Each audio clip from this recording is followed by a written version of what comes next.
Radhe Radhe everyone. आज की video में हम जानेंगे कि कजरी तीज व्रत कैसे किया जाता है और कजरी तीज व्रत में पूजा कैसे करते हैं। यानी कि आज की वीडियो में कजरी तीज व्रत की संपूर्ण जानकारी मिलेगी। तो चलिए वीडियो शुरू करते हैं। कजरी तीज को नीमड़ी तीज, सातुड़ी तीज, बड़ी तीज या बूढ़ी तीज के नाम से भी जानते हैं।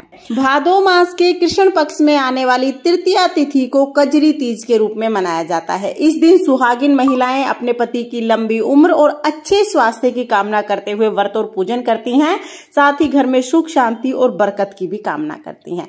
कजरी तीज की जो पूजा है वो शाम के समय की जाती है। सुबह के समय नॉर्मल जो आप घर में पूजा करते हैं उसी तरह पूजा करें, व्रत का संकल्प करें और शाम के समय पूरे 16 श्रृंगार करके कजरी माता की, नीमड़ी माता की पूजा की जाती है। तो पूजा हम कैसे करेंगे चलिए अभी देख लेते हैं।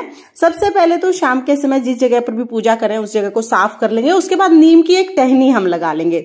तो मिट्टी में आप लगा सकते हैं या अनाज में भी आप एक टहनी नीम की लगा लीजिए। उसके बाद हमें तलई बनानी है यानी तालाब बनाना है। तो मैंने यहाँ पर एक थाली ले ली है किनारे वाली। आप चाहें तो आप मिट्टी से भी तालाब बना सकते हैं। अब इस तालाब में सबसे पहले हम दूध डाल देंगे। कच्चा दूध हमें लेना है। उसके बाद शुद्ध जल हम इसमें डालेंगे। तो इस तरह से जल को हम किनारे तक भर लेंगे। ये हमारी तलई बन जाएगी। तलई का भी पूजन इस दिन किया जाता है। हमें कजरी माता की एक मूर्ति बनानी है। अगर आप मूर्ति नहीं बना सकते हैं तो कोई बात नहीं, मिट्टी की एक पिंडी आप बना लीजिए, उसे कजरी माता के रूप में आप विराजमान कर लीजिए, फिर हम उनका पूजन कर लेंगे। तो यहाँ पर हमने कजरी माता को विराजमान कर लिया है।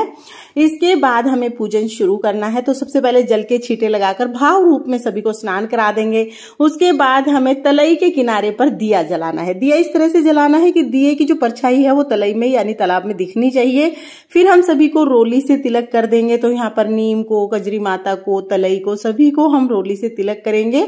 उसके बाद फिर हम हल्दी से तिलक करेंगे। हल्दी को सुहाग का सूचक माना जाता है, इसलिए आप हल्दी से भी जरूर तिलक करें। इसके बाद देखिए टिक्की देने के लिए एक हम प्लेन पेपर ले लेंगे, उसको दीवार पर हम चिपका लेंगे। आप चाहे तो सीधा आप दीवार पर भी टिक्की दे सकते हैं या आप प्लेन पेपर ले लीजिए और उसको मेहंदी की सहायता से हम दीवार पर इस तरह से चिपका देंगे। अब इस पेपर पर रोली से हम स्वास्तिक बना देंगे। स्वास्तिक बहुत ही शुभ चिन्ह होता है, तो पूजा में आप स्वास्तिक जरूर बनाएं। उसके बाद वस्त्र स्वरूप हम सभी को कलावा समर्पित कर देंगे। कजरी माता को हमने पहले ही चुनरी उड़ा दी है।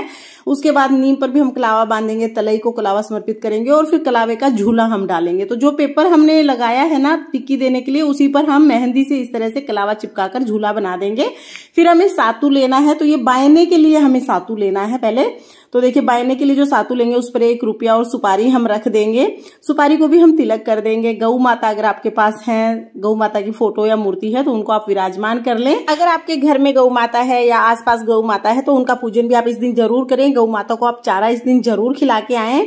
साथ ही हम नीमड़ी माता को, कजरी माता को, तलई को, सभी को हम यहाँ पर श्रृंगार का सामान समर्पित करेंगे। तो यहाँ पर हमने कजरी माता के लिए श्रृंगार का सामान समर्पित कर दिया है। जितना हो सके उतना श्रृंगार का सामान आप ले सकते हैं। ज्यादा ना हो तो चाहे 2 चीजें ले लें, लेकिन श्रृंगार का सामान जरूर लें। अब हमें टिक्की लगानी है। तो सबसे पहले रोली की टिक्की देंगे हम। तो 13 टिक्की रोली की हम लगा देंगे। उसके बाद फिर मेहंदी घोल लीजिएगा।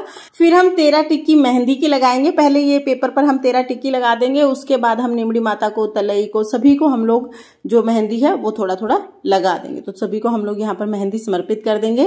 मेहंदी की टिक्की लगाने के बाद फिर हमें काजल की टिक्की देनी होती है। तो जो सबसे छोटी उंगली होती है ना, अनामिका उंगली जो होती है, उससे हम काजल की टिक्की लगाते हैं। तो 13 टिक्की यहाँ पर हमें काजल की लगानी है। और पहले हम काजल की टिक्की पेपर पर लगाएंगे। उसके बाद नीमड़ी माता को, तलई को, सभी को हम काजल लगा देंगे। इसके बाद हमें गेहूं समर्पित करने हैं। तो गेहूं का बहुत अधिक महत्व होता है, गेहूं आप जरूर समर्पित करें। हम गौ माता के लिए भोग समर्पित करेंगे तो लोई पर गुड़ लगाकर आप समर्पित कर सकते हैं।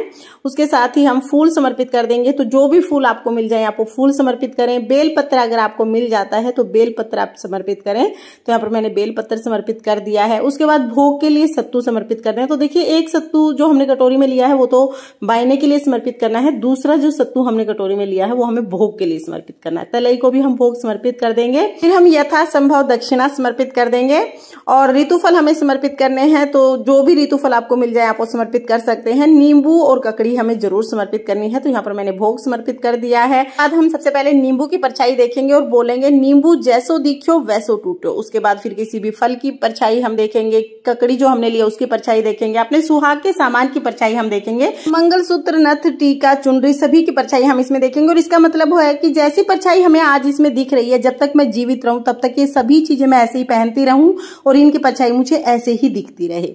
ये भाव करके हम जो भी हमारा सुहाग का सामान है वो सारी परछाई हम तलई में देखेंगे।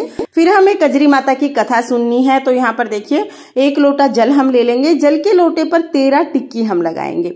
तो रोली से 13 टिक्की हम इस पर लगा देंगे। उसके बाद अपने हाथ में हमें 13 दाने गेहूं के लेने हैं, बिल्कुल गिनकर हमें गेहूं के दाने लेने हैं। तो 13 दाने मैंने ले लिए हैं, इन्हें अपने सीधे हाथ में लेंगे। अब हम कजरी तीज व्रत की कथा सुनेंगे। तो व्रत कथा का वीडियो आपको चैनल पर मिल जाएगा, लिंक मैं आपको डिस्क्रिप्शन में दे दूंगी, आप वहां से देख लेना। कथा सुनने के बाद जो हमने हाथ में गेहूं के दाने लिए हैं वो हम लोटे में डाल देंगे और ये लोटा हमें यहीं पर रखना है। अभी रात को जब चंद्रमा के दर्शन होंगे तब चंद्रमा को अर्घ हमें इसी जल से देना है। उसके बाद देखिए हम करेंगे आरती। तो आरती के लिए हम धूप दीप जला लेंगे, कपूर से हम यहाँ पर आरती करेंगे। बहुत ही प्रेम पूर्वक पहले हम गणेश जी की आरती करेंगे, उसके बाद हम पार्वती माता की आरती करेंगे। अगर आपको आरती नहीं आती है तो आप 5 या 7 बार क्लॉकवाइज इस तरह से आरती को घुमा के आरती उतारते हैं, इसे भी आरती का ही स्वरूप कहते हैं। तो इस तरह से बहुत प्रेम पूर्वक हम आरती कर लेंगे। आरती करने के बाद हाथ जोड़कर कजरी माता से पूजा में रही कमियों के लिए क्षमा याचना करेंगे और अपनी मनोकामनाओं को पूर्ण करने के लिए, अपने पति की लंबी उम्र, अच्छे स्वास्थ्य के लिए, घर में बरकत के लिए प्रार्थना करेंगे। इस तरह से कजरी तीज व्रत की जो पूजा है वो पूर्ण हो जाएगी। पूजा के बाद जो सातु हमने बायने के लिए लिया है ना, वो किसी बच्चे से या किसी लड़के से उसको बढ़वा लेते हैं। तो ये सुपारी आप हटा लीजिएगा थोड़ी देर के लिए, ये भी आपको साथ में ही देनी है। और ये देखिए सिक्के से हमें इसे इस तरह से बढ़वा लेना है, काटना नहीं बोलते हैं, इसको बढ़ाना बोलते हैं। तो किसी लड़के से, किसी पुरुष से या घर में किसी बच्चे से आप इसको इस तरह से बढ़वा लीजिएगा। अब हमें जो सातु हमने चढ़ाया है ना, उसमें से एक सातु जो श्रृंगार का सामान है, जो दक्षिणा है, और इसके साथ चुनरी या साड़ी भी आप ले सकते हैं, ये मिनस के अपनी सासू माँ को बायने के रूप में हम दे देंगे। और रात को जब आप व्रत खोलेंगे तो जो प्रसाद आपने चढ़ाया है सातु का, उसी में से थोड़ा सा प्रसाद पहले खाना है, उसके बाद कुछ और खाना है। और जो भी फल और सातु वगैरह आपने चढ़ाया वो घर के सभी सदस्यों को प्रसाद स्वरूप आप बांट सकते हैं। मैंने आपको बता ही दिया है कि जो जल का लोटा हमने कहानी सुनते समय लिया था, ये यहीं पर रखा रहेगा। रात को जब चंद्रमा का उदय होगा तब हमें चंद्रोदय के समय इससे अर्घ देना है, उसके बाद व्रत खोलना है। और अगले दिन हमें सारी चौकी उठानी है। तो जब आप चौकी उठाएंगे तो तलई का जो जल है वो आप पेड़ पौधों में डाल दें। और जो हमने फूल पत्ते चढ़ाए हैं, कजरी माता की जो फोटो बनाई है, नीम की टहनी ली है, इन सभी का आप जल विसर्जन या भूमि विसर्जन कर सकते हैं। अगले दिन हमें ये विसर्जन करना है। फ्रेंड्स, कजरी तीज व्रत की ये बहुत ही सरल पूजा विधि है। अगर ये पूजा विधि आपको पसंद आई हो, वीडियो अगर आपके लिए थोड़ी बहुत भी यूजफुल हो, तो प्लीज वीडियो को लाइक कर देना। और हम महिलाएं घर में तीज त्योहार कैसे करते हैं ये देखने के लिए मेरे चैनल को सब्सक्राइब कर लेना। तो फिर मिलते हैं किसी और वीडियो के साथ, तब तक के लिए जय कजरी माता, राधे राधे।